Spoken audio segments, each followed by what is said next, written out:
BA तृतीय वर्ष आपका ये ऑप्शनल हिंदी पेपर है सेमेस्टर 5 और पेपर क्रमांक 10 आदि तथा मध्यकालीन हिंदी साहित्य का इतिहास। इसमें हमने आदिकाल के जो रचनाकार हुए हैं वो पढ़ रहे थे। उसमें हमने हमीर खुसरो को देखा है, कल के लेक्चर में हमने विद्यापति को देखा है और आज भी हम विद्यापति के बारे में ही जानेंगे। विद्यापति का जन्म कल जैसे हमने देखा था कि 1425 में बिहार के दरभंगा जिले में विस्पी गांव में हुआ। इनके पिता गणपति ठाकुर ने अपनी सुप्रसिद्ध पुस्तक गंगा भक्ति तरंगिनी अपने मृत संरक्षण मिथिला के महाराज गणेश्वर की स्मृति में समर्पित की थी। उसी के साथ साथ जो अवहट्ट भाषा में उनकी महत्वपूर्ण रचनाएं हैं कीर्तिलता और कीर्ति पताका। यह क्या है कि आश्रयदाता सिंह और कीर्ति सिंह की वीरता का बड़े ही ओजस्वी और प्रभावशाली ढंग से इसमें इन्होंने इनका वर्णन किया है। मैथिली भाषा में प्रभावशाली जो उनकी रचना रही है पदावली। अब विद्यापति का व्यक्तित्व विविधमुखी है। उसमें पांडित्य, कला, रसिकता और भावुकता का अद्भुत समन्वय है। संक्रांतिकालीन कवि होने के कारण उनके साहित्य में विगत तथा अनागत युगों के साहित्य की प्रवृत्तियां सहज में प्रतिबिंबित हो उठी है। अध्ययन की सुविधा की दृष्टि से उनके साहित्य को 3 भागों में बांटा है: श्रृंगारिक, भक्ति संबंधी तथा विविध विषयक, नीति, वीर गाथात्मक आदि। उनके श्रृंगारी साहित्य के सिंहावलोकन के पश्चात यह निसंकोच रूप से कहा जा सकता है कि भले ही वे शिव भक्त थे किंतु कम से कम वे कृष्ण भक्त नहीं है। पदावली में चित्रित राधा मानव की केली लीलाओं के पीछे किसी भी प्रकार की कोई भक्ति, धार्मिकता, सांकेतिकता, प्रतीकवाद या रहस्यवाद नहीं है। विद्यापति द्वारा ग्रहित राधा माधव साधारण नायक नायिका हैं तथा उनकी लीलाओं और प्रेम व्यापारों का चित्रण विशुद्ध लौकिक स्तर पर हुआ है। उनकी मिलन कालीन क्रीड़ाओं में मांसलता और स्थूलता इनके उत्कृष्ट रूप में उभरी हुई है। उनमें किसी प्रकार के रूपक या उज्ज्वल रस एवं मधुर रस की कल्पना यथार्थ से आखेमूंद ना है तथा कवि के पदावली संबंधी प्रणयन के उद्देश्य को न समझना है।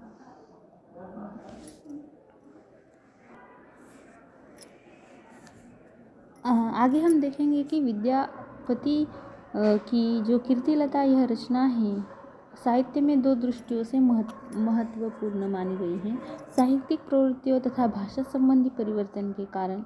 इस ग्रंथ में अपने आश्रयदाता कीर्ति सिंह की वीरता का वर्णन और यशोगान उन्होंने किया है। यह एक अपूर्व ऐतिहासिक काव्य है। पृथ्वीराज रासो से यह अपने ऐतिहासिक महत्व के कारण भिन्न हो जाता है। कवि ने अपने समसामयिक राजा का गुणगान बड़ी अलंकृत भाषा में किया है। फिर भी कवि ने ऐतिहासिक तथ्यों को कल्पित घटनाओं एवं संभावनाओं से धूमिल नहीं होने दिया। इस ग्रंथ में उस समय का पूर्ण प्रतिबिंब है। कवि ने उस समय की राजनीतिक, सामाजिक, आर्थिक और सांस्कृतिक सभी परिस्थितियों का चित्र सा उतार दिया है। हिंदू, मुसलमान, खान, वेश्याओं तथा सैनिकों के सजीव एवं पक्षपात रहित चित्रण से ग्रंथ के साहित्यिक सौंदर्य में और भी अभिवृद्धि हुई है। विद्यापति ने अपने चरित नायक के चरित्र चित्रण में बड़े चातुर्य से काम किया है। ग्रंथ में जहाँ कीर्ति सिंह का उज्ज्वल वीर रूप स्पष्ट है, वहाँ जौनपुर के सुल्तान फिरोज शाह के सामने उसका अति नम्र रूप भी प्रकट हुआ है। लेखक ने कहीं भी ऐतिहासिक तथ्यों का विकृत करने का प्रयत्न नहीं किया। कीर्तिलता के काव्य रूप की चर्चा करते हुए डॉक्टर द्विवेदी लिखते हैं, ऐसा जान पड़ता है कि कीर्तिलता बहुत कुछ उसी शैली में लिखी गई थी जिसमें चंद्रवरदाई ने पृथ्वीराज रासो लिखा था। यह भृंग और भृंगी के संवाद रूप में है। इसमें संस्कृत और प्राकृत के छंदों का प्रयोग है। विद्यापति के साहित्य के संक्षिप्त विवेचन के आधार पर हम इस निष्कर्ष पर पहुँचते हैं कि वीर कवि, भक्ति कवि, भक्त कवि और श्रृंगारी कवि सभी रूपों में परिपूर्ण दिखाई देते हैं। एक और उनकी कीर्तिलता और कीर्तिपताका चारण काव्य की वीरगाथाओं का स्मरण दिलाती है तथा दूसरी ओर उनकी पदावली कृष्ण कवियों, विशेषतः रीतिकालीन कवियों की श्रृंगारपूरक सुकोमल भाव सामग्री रूप मूल प्रेरक सिद्ध होती है। विद्यापति हिंदी साहित्य में पदशैली के प्रवर्तक और सुर के पथ प्रदर्शक जान पड़ते हैं। इसमें भाषा की सुकुमारता और भाव मधुरिमा का मणिकांचन योग है। विद्यापति अपने समय के बड़े सफल कवि हैं। यही कारण है कि इनके प्रशंसकों ने उन्हें नाना उपाधियों से विभूषित किया है। अभिनय जयदेव, कवि शेखर सरस कवि, लेखन कवि, कवि कंठहार और कवि रंजन।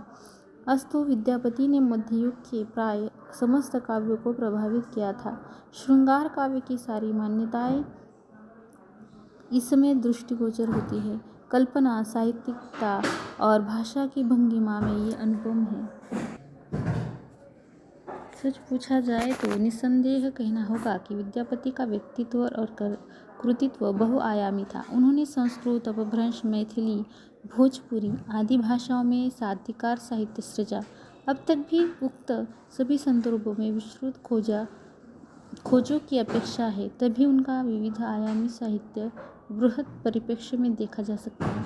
उनकी एक पुरुष परीक्षा नायक पोथी मिली है जो कदाचित कामशास्त्र व सामुद्रिक शास्त्र से संबंधित है।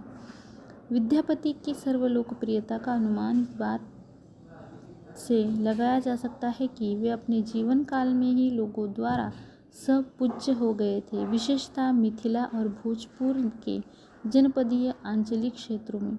अब तक भी उक्त जनपदों में कई स्थानों पर विद्यापति के मंदिरों का मिलना तथा घर घर में उनकी प्रतिष्ठा इस तथ्य का प्रमाण है।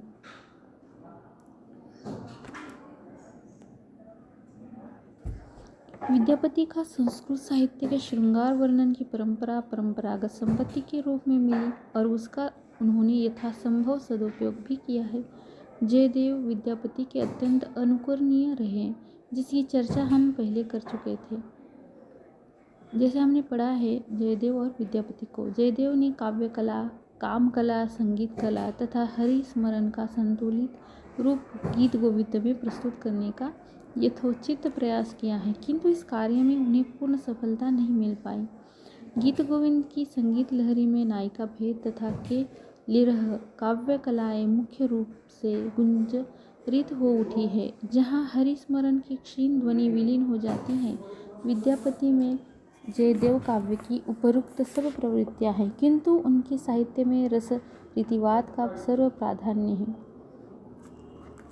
विद्यापति ने किसी निश्चित रूपरेखा के अनुसार पदावली में नायिका भेद प्रभेद प्रस्तुत नहीं किया।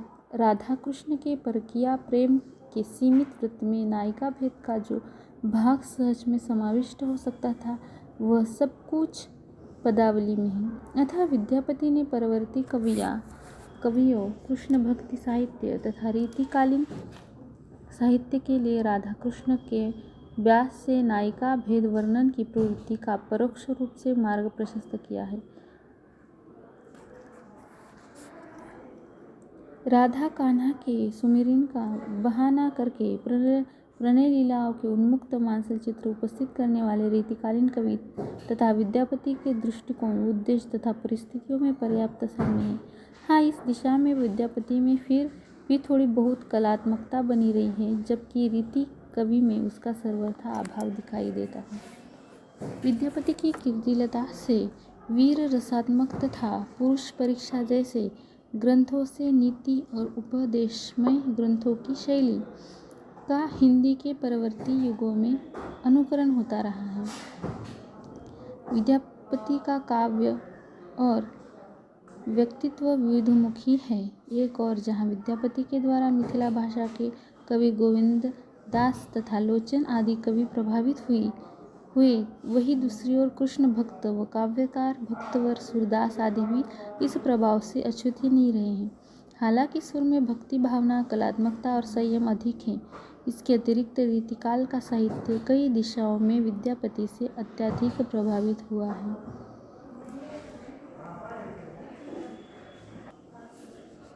इस प्रकार से हमने आदिकालीन के रचनाकार जो हैं अमीर खुसरो, उनके बारे में जाना है। उसके बाद विद्यापति, और कल के लेक्चर में हम नेक्स्ट लेक्चर में हम नामदेव जी के बारे में जानेंगे। नामदेव जी के बारे में तो हमें सभी को पता है। विद्यापति के बाद हम नामदेव जी को पढ़ेंगे। धन्यवाद। अगर कोई दिक्कत है तो आप हिंदी डिपार्टमेंट में आकर आपकी जो भी अगर कुछ प्रॉब्लम है तो आप आकर पूछ सकते हैं। आपको नोट्स चाहिए हो तो आप हिंदी डिपार्टमेंट से कांटेक्ट कर सकते हैं। धन्यवाद।